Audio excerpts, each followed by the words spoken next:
देखो, रात की घटना हुई नहीं है। ये नरेंद्र मोदी की जो सोची समझी रणनीति का एक बड़ा हिस्सा है।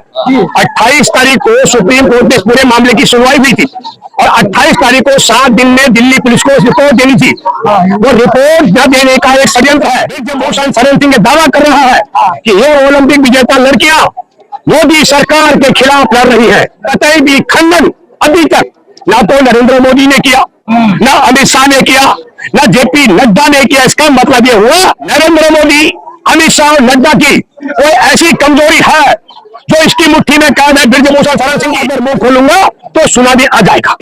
जिन पुलिसकर्मियों ने यौन शोषण के खिलाफ लिखित शिकायत का संज्ञान लेकर एफआईआर में तब्दील नहीं किया, एफआईआर दर्ज होने के बाद नरेंद्र मोदी, अमित शाह, नड्डा के इशारे पर नाच रही दिल्ली पुलिस यौन शोषणकर्ता को गिरफ्तार करने में आनाकानी नहीं करती। नीचे शेयर भी करें, क्या हमारे देश में यौन शोषण की शिकायत लेकर कोई किसी भी थाने में चला जाए मुकदमा दर्ज होता है? गारंटी नहीं है कि नाबालिग का बलात्कार होने के बाद भी योगी के राज में, मोदी के राज में, अमित शाह के राज में, संघीय सरकार के राज में बलात्कारी यौन शोषण करने वाले गिरफ्तार होंगे कि नहीं। ये नजीर हमारे देश में सुप्रीम कोर्ट के मुख्य न्यायाधीश ने खड़ी कर दी है।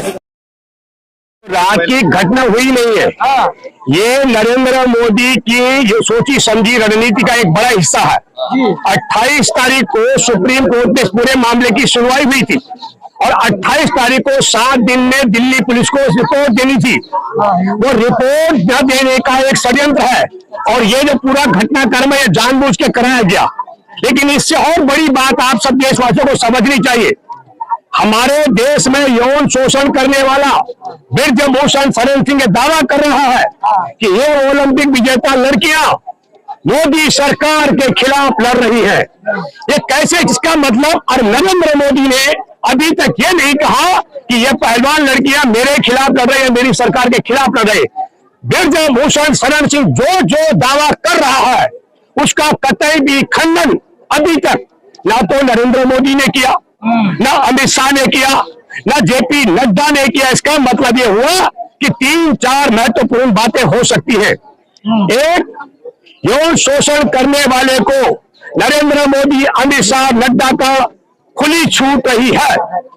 2, नरेंद्र मोदी, अमित शाह, नड्डा की कोई ऐसी कमजोरी है जो इसकी मुट्ठी में कैद है। ब्रिजभूषण शरण सिंह की, जो उसने 20 जनवरी को भी दावा किया था कि मैं अगर मुंह खोलूंगा तो सुनामी आ जाएगा।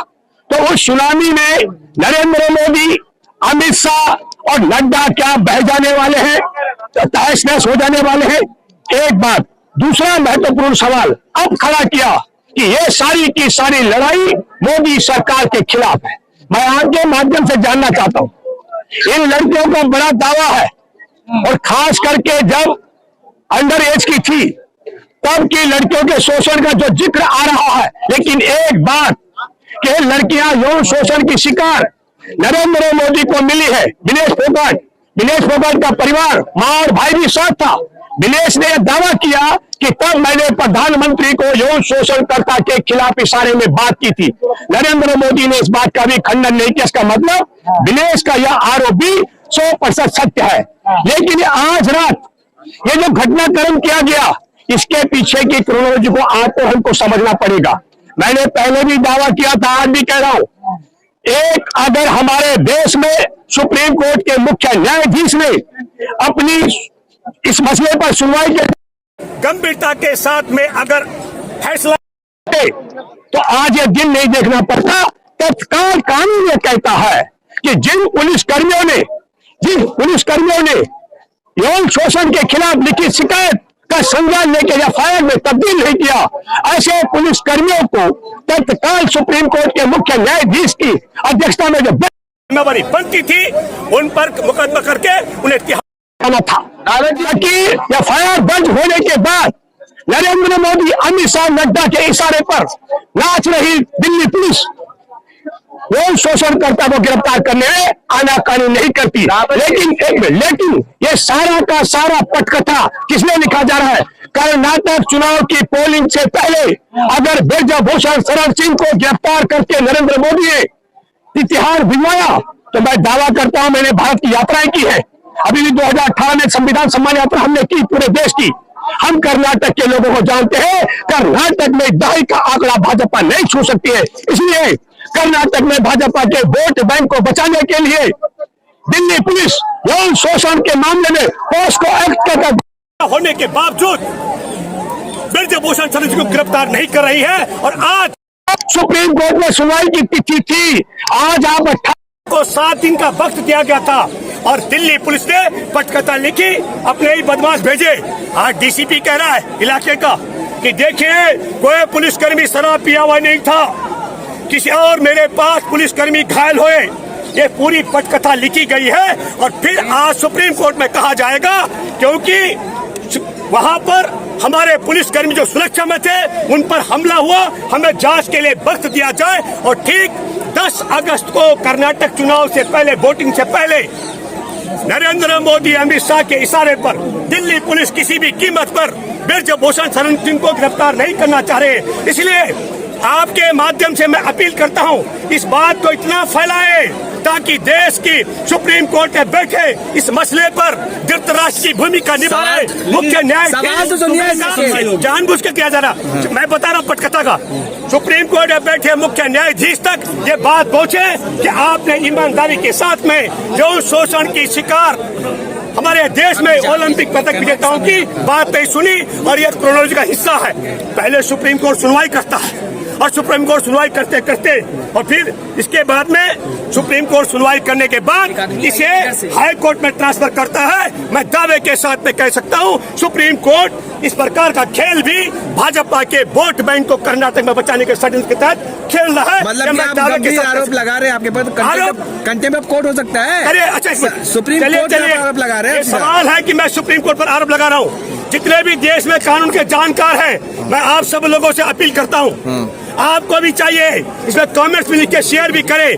क्या हमारे देश में यौन शोषण की शिकायत लेकर कोई किसी भी थाने में चला जाए मुकदमा दर्ज होता है? सबसे बड़ा उदाहरण हमारे सामने संत आसाराम, जिसका चेला नरेंद्र मोदी है, उसके बलात्कार पीड़िता का अगस्त 2013 का है। वो माँ बेटी, पिता और बेटी थाने गए, मुकदमा दर्ज हुआ था। प्रधानमंत्री और अमित शाह के इशारे पर सुप्रीम कोर्ट के मुख्य न्यायाधीश ने पूरे देश में एक नई नजीर बना दी है।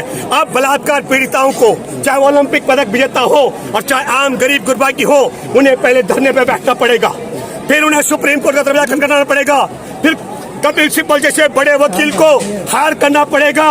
और तब भी कोई गारंटी नहीं है कि नाबालिग का बलात्कार होने के बाद भी योगी के राज में, मोदी के राज में, अमित शाह के राज में, संघी सरकार के राज में बलात्कारी यौन शोषण करने वाले गिरफ्तार होंगे कि नहीं? ये नजीर हमारे देश में सुप्रीम कोर्ट के मुख्य न्यायाधीश ने खड़ी कर दी है। ये देश के लिए, मैं कहता हूँ संविधान के लिए, लोकतंत्र के लिए, महिला अधिकारों के लिए और हमारे देश में बने कानून के लिए काला दिन है। आपके हिसाब से कौन सी लफ्ज है जो दबा रखी है, क्योंकि चुनाव एकदम सामने है कर्नाटक में? 4-5 चीजें हैं, 4-5 चीजें हैं। एक बड़ी महत्वपूर्ण बात है कि जस्टिस लोया की हत्या के बाद जज डरे हुए हैं।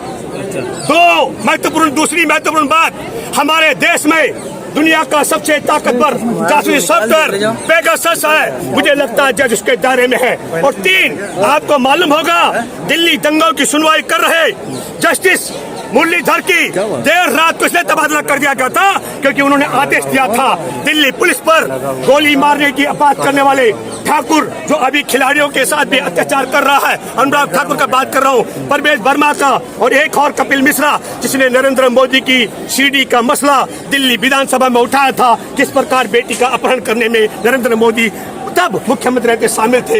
इन तीनों के खिलाफ मुकदमा दर्ज करने का आदेश दिया था देर रात को। तीसरा डर यह हो सकता है कि जज डरे हुए हैं तबादले को लेकर के, और चौथा डर है हमारे देश में, और आपने देखा होगा अरुण कुमार मिश्रा 8 महीने तक कब्जा करके रखे जब तक उन्हें NHRC का चेयरमैन नहीं बनाया गया।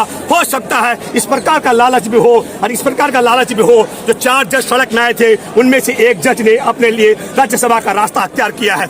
लेकिन मैं आपके माध्यम से अपील करता हूँ, हमारे देश में शहादत हुई है जस्टिस लोया की, हमारे जैसे तमाम लोग तड़ी पार के खिलाफ सुनवाई करने वाले उस शहादत को तब तक याद रखेंगे जब तक हमारे देश में हम जिंदा रहेंगे और हमारे देश में संविधान कायम रहेगा। इसलिए निडर होकर के, मौत तो आने की चीज है और जान जाने की चीज है। मैं जजों से अपील करता हूं कि ये जस्टिस लोया की हत्या के बाद डरने की जरूरत नहीं है। मौत एक दिन जरूर आना है और जान ने जरूर जाना है। सुप्रीम कोर्ट ये कह रहा है कि भाई मामला जो था सिर्फ एफआईआर दर्ज कराने की मांग थी, मैंने एफआईआर दर्ज करवा दिया, अब जांच हाईकोर्ट करेगी। देखिए, मैंने सुप्रीम कोर्ट की सुनवाई से पहले दावा किया था, अब भी कर रहा हूँ। कानून ये कहता है कि शिकायत कहीं भी जाएगी, 0 एफआईआर दर्ज होती है। सुप्रीम कोर्ट ने ऐसा नहीं किया। सुप्रीम कोर्ट ने ऐसा नहीं किया है कि यौन शोषणकर्ता की गिरफ्तारी के लिए एफआईआर दर्ज न करने वाले पुलिसकर्मियों को दंडित कर दिया होता। अगर वो जेल चले गए होते, एफआईआर के बाद ब्रजभूषण जेल में होता। अरे पहलवान लड़कियां इतने ओलावृष्टि और बर्फ में, मैं बर्फ कहूंगा, जब सबसे ठंड में भीग करके यहाँ नहीं बैठने को विवश होती, ये बात होती। लेकिन मुख्य न्यायाधीश, शुक्र है आपने तो देश में हम सब लोगों को बड़ी आशाएं थी कि आपके फैसले बड़े अच्छे हैं। लेकिन यकीन मानो, महिलाओं के मसले पर, चाहे वह बिल्किस बानो का मसला हो, किरण नेगी का मसला हो, इन लड़कियों का मसला हो, मैं कहता हूं कि आपने देश में काला अध्याय लिख डाला है।